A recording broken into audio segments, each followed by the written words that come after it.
नमस्कार। आइए सुनते हैं लेखक योगेंद्र द्विवेदी द्वारा लिखी हुई कहानी अपने लोग। तो आइए कहानी शुरू करते हैं। आखिर ऐसा कितने दिन चलेगा? तुम्हारी इस आमदनी में तो ज़िंदगी पार होने से रही। मैंने डॉक्टरी इसलिए तो नहीं पढ़ी थी, ना इसलिए तुमसे शादी की थी कि यहाँ बैठकर किचन संभालूं। रानी ने दूसरे कमरे से कहा तो कुछ आवाज़ आनंद तक भी पहुँची। सच तो यह था कि उसने कुछ ही शब्द सुने थे, लेकिन उनका अर्थ अपने आप ही समझ गया था। आनंद और रानी दोनों ने ही अच्छे व संपन्न माहौल में रहकर पढ़ाई पूरी की थी। परेशानी क्या होती है, दोनों में से किसी को पता ही नहीं था। इसके बावजूद आनंद व्यावहारिक आदमी था।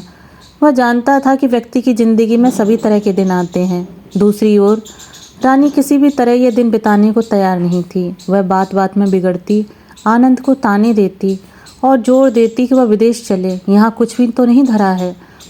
आनंद को शायद ये दिन कभी न देखने पड़ते, पर जब उसने रानी से शादी की तो अचानक उसे अपने माता पिता से अलग होकर घर बसाना पड़ा। दोनों के घर वालों ने इस संबंध में उनकी कोई मदद तो क्या करनी थी। हाँ, दोनों को तुरंत अपने से दूर हो जाने का आदेश अवश्य दे दिया था। फिर आनंद अपने कुछ दोस्तों के साथ रानी को ब्याह लाया था। तब वह रानी नहीं, आयशा थी। शुरू में तो आयशा के ब्याह को हिंदू मुस्लिम रंग देने की कोशिश हुई थी, पर कुछ डराने धमकाने के बाद बात आई गई हो गई। फिर भी उन लोगों की ज़िंदगी में अकेलापन बैठ चुका था और दोनों हर तरह से खुश रहने की कोशिशों के बावजूद कभी न कभी, कहीं न कहीं निकटवर्तियों का, संपन्नता का और निश्चिंतता का अभाव महसूस कर रहे थे। आनंद जानता था कि घर का यह दमघोंटू माहौल रानी को अच्छा नहीं लगता। ऊपर से घर गृहस्थी की एक साथ आई परेशानियों ने रानी को और भी चिड़चिड़ा बना दिया था। अभी कुछ माह पहले तक वह तितली सी सहेलियों के बीच इतराया करती थी। कभी कोई टोकता भी तो रानी कह देती, अपनी फिक्र करो, मुझे कौन यहाँ रहना है। मास्टर ऑफ सर्जरी किया और यह चिड़िया फुर्र। फिर वह सचमुच चिड़ियों की तरफ फुदक उठती और सारी सहेलियाँ हंसी में खो जाती। यहाँ तक कि वह आनंद को भी अक्सर चिढ़ाया करती। आनंद की ज़िंदगी में इससे पहले कभी कोई लड़की नहीं आई थी। वह उन क्षणों में पूरी तरह डूब जाता, रानी के प्यार, सुंदरता और कह-कहों को एक साथ ही महसूस करने की कोशिश करने लगता था। एमडी करने के बाद जब सरकारी नौकरी में आनंद लगा, तब भी उन दोनों को शादी की जल्दी नहीं थी। अचानक कुछ ऐसी परिस्थितियाँ आईं कि शादी करना ज़रूरी हो गया। रानी के पिता उसके लिए कहीं और लड़का देख आए थे। अगर दोनों समय पर यह कदम न उठाते तो निश्चित था कि रानी एक दिन किसी और की हो जाती। फिर वही हुआ जिसका दोनों बरसों से सपना देख रहे थे। दोनों एक दूसरे की ज़िंदगी में डूब गए। शादी के बाद भी इससे कोई फ़र्क नहीं आया। फिर भी क्षण क्षण की ज़िंदगी में ऐसे जीना संभव नहीं था और रानी की बड़बड़ाहट भी इसी की प्रतिक्रिया थी। आनंद ने यह सब सुना और रानी की बातें उसके मन में कहीं गहरे उतरती गईं। रानी के अलावा अब उसका इतने निकट था ही कौन। हर दुख दर्द की वह अकेली साथी थी। वह सोचने लगा, चाहे जैसी भी हो, विदेश निकलना ज़रूरी है। जो यहाँ बरसों नहीं कमा सकूँगा, वहाँ एक साल में ही कमा लूँगा। ऊपर से रानी भी खुश हो जाएगी। आखिर वह दिन भी आया जब आनंद का विदेश जाना लगभग तय हो गया।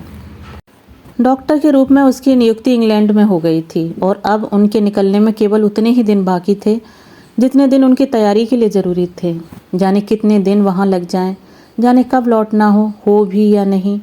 तैयारी के छोटे से छोटे काम से लेकर मिलने जुलने वालों को अलविदा कहने तक सभी काम उन्हें इस समय में निपटाने थे।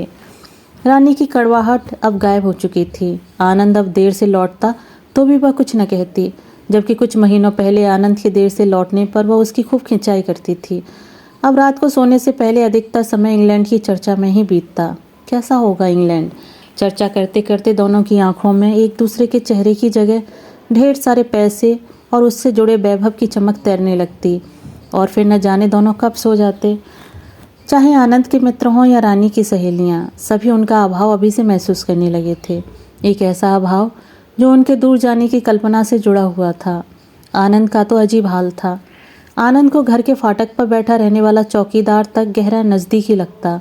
नुक्कड़ पर बैठने वाली कुंजड़िन लाख झगड़ने के बावजूद कल्पना में अक्सर उसे याद दिलाती, लड़ लो जितना चाहे लड़ लो, अब यह साथ कुछ ही दिनों का है।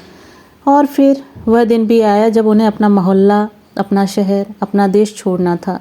जैसे जैसे दिल्ली के लिए ट्रेन पकड़ने का समय नज़दीक आ रहा था, आनंद की तो जैसे जान ही निकलती जा रही थी। किसी तरह से उसने दिल को कड़ा किया और फिर अपने मोहल्ले, शहर और देश को एक के बाद एक छोड़ता हुआ उस धरती पर जा पहुंचा जो बरसों से रानी के लिए ही सही उसके जीने का लक्ष्य बनी हुई थी। लंदन का हीथ्रो हवाई अड्डा, यांत्रिक जिंदगी का दूर से परिचय देता विशाल शहर। जिंदगी कुछ इस कदर तेज कि हर 2 मिनट बाद कोई हवाई जहाज फुर से उड़ जाता।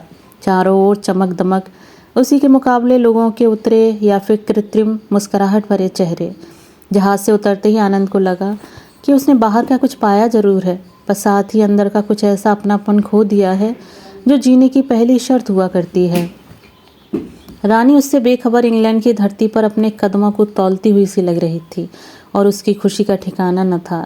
कई बार चहककर उसने आनंद का भी ध्यान बटाना चाहा, पर फिर उसके चेहरे को देख अकेले ही उस नई जिंदगी को महसूस करने में खो जाती। अब उन्हें इंग्लैंड आए 1 महीने से ऊपर हो रहा था। दिन भर जानवरों की सी भाग दौड़, हर जगह बनावटी संबंध, कोई भी ऐसा नहीं जिससे 2 पल बैठकर भी अपना दुख दर्द बांट सकें। खाने पीने की कोई कमी नहीं थी, पर अपनेपन का काफ़ी अभाव था। यहाँ तक कि वे भारतीय भी 2-1 बार लंच पर बुलाने के अलावा अधिक नहीं मिलते जुलते, जिनके एड्रेस वो अपने साथ लाया था। जब भारतीयों की यह हालत थी तो अंग्रेज़ों से क्या अपेक्षा की जा सकती थी। ये भारतीय भी अंग्रेज़ों की ही तरह हो रहे थे। सारे व्यवहार में वे उन्हीं की नकल करते। ऐसे में आनंद अपने शहर की उन गलियों की कल्पना करता जहाँ कह-कहों के बीच घड़ियों का अस्तित्व खत्म हो जाया करता था। वे लंबी चौड़ी बहसें अब उसे काल्पनिक सी लगती। यहाँ तो सब कुछ बंधा बंधा सा था, ठहाकों का सवाल ही नहीं। हंसना भी हौले से होता, गोया उसकी भी राशनिंग हो। बात बात में अंग्रेजी शिष्टाचार हावी। आनंद लगातार इससे आजिज आता जा रहा था। रानी कुछ पलों को तो यह महसूस करती, पर थोड़ी देर बाद ही अंग्रेजी चमक दमक में खो जाती। आखिर जो इतनी मुश्किल से मिला है उसमें रुचि न लेने का उसे कोई कारण ही समझ में न आता। कुछ दिनों से वह भी परेशान थी। बंटी यहाँ आने के कुछ दिनों बाद तक चौकीदार के लड़के रामू को याद करके काफ़ी परेशान रहा था। यहाँ नए बच्चों से उसकी दोस्ती आगे नहीं बढ़ सकी थी। बंटी कुछ कहता तो वे कुछ कहते और फिर एक दूसरे का मुंह ताकते। फिर बंटी अकेला और गुमसुम रहने लगा था। रानी ने उसके लिए कई तरह के खिलौने ला दिए, लेकिन वे भी उसे अच्छे न लगते। आखिर बंटी कितनी देर उनसे मन बहलाता। और आज तो बंटी बुखार में तप रहा था। आनंद अभी तक अस्पताल से नहीं लौटा था। आसपास याद करने से रानी को कोई ऐसा नज़र नहीं आया जिसे वह बुला ले और जो उसे ढांढस बंधाए। अचानक इस सूनेपन में उसे लखनऊ में फाटक पर बैठने वाले रघु चौकीदार की याद आई, जो कई बार ऐसे मौक़ों पर डॉक्टर को बुला लाता था। उसे ताज्जुब हुआ कि उसे उसकी याद क्यों आई। उसे कुंजड़िन की याद भी आई, जो अक्सर आनंद के न होने पर घर में सब्जी पहुंचा जाती थी। उसे उन पड़ोसियों की भी याद आई जो ऐसे अवसरों पर चारपाई घेरे बैठे रहते थे और इस तरह उदास हो उठते थे जैसे उनका ही अपना सगा संबंधी हो। आज पहली बार रानी को उनकी कमी अखरी। पहली बार तो उसे लगा कि वह यहाँ हजारों आदमियों के होने के बावजूद किसी जंगल में पहुँच गई है जहाँ कोई भी उन्हें पूछने वाला नहीं है। आनंद अभी तक नहीं लौटा था। उसे रोना आ गया। तभी बाहर कार का हॉर्न बजा। रानी ने नज़र उठाकर देखा, आनंद ही था।